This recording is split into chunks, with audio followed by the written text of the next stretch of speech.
Gawin ko guys, no, mag-install ako ng motor, pero bago yan gumawa muna ako ng bahay. Diyan ang motor natin, no. Yan, ganito yan, no, bisagra lang nilagay ko, ganun yan, no. Yan, para pag nasira ang motor, buksan mo lang ng ganun, oh, tsaka ka makapag-repair. Yan, ang ilagay natin dyan sa taas niya plain sheet, tapos sa gilid plain sheet paikot para hindi mabasa yung frame natin, no, lagay ng motor. Yan ang yung plain sheet, pinanggupit-gupit ko na, itatapal na lang natin yun mamaya.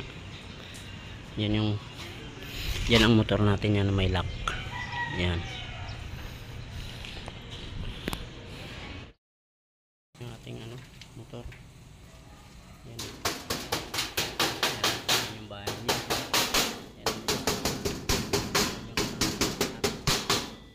Yan, PPR ang ginamit natin. So tatakloban na lang yung plain sheet. Yan, ang taas tapos na.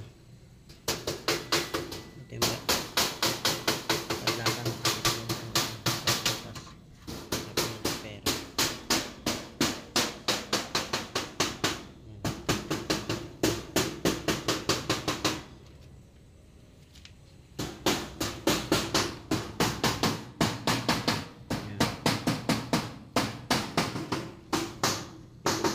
PPR po yung ginamit para matibay. Buksan yung ating brake, under siya. Ito lang ginamit. Ito yung pang PPR ko. Power house.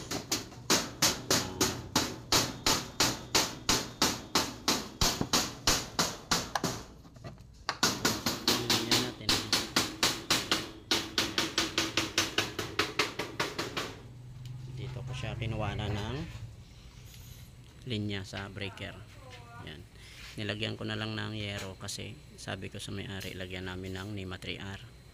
Sabi niya wag na, may sobra ka namang yero, lagyan mo na lang bahay-bahay. Yan, sige, yan na lang ginawang kong paraan.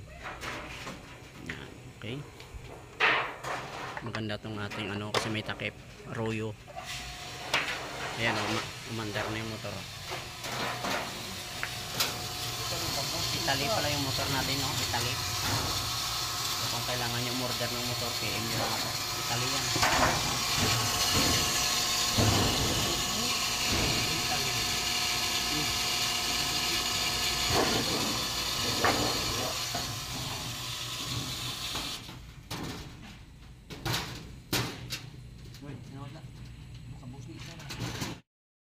Yan. Bukas-bukas to. Yung ulo mo, yan, bukas yan.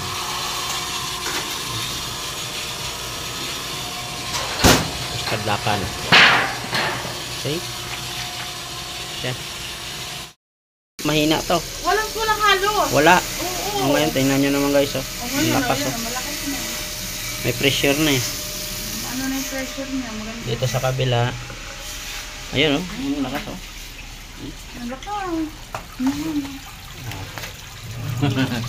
Wala ka ng problema dyan. Wala nang problema sa tubig.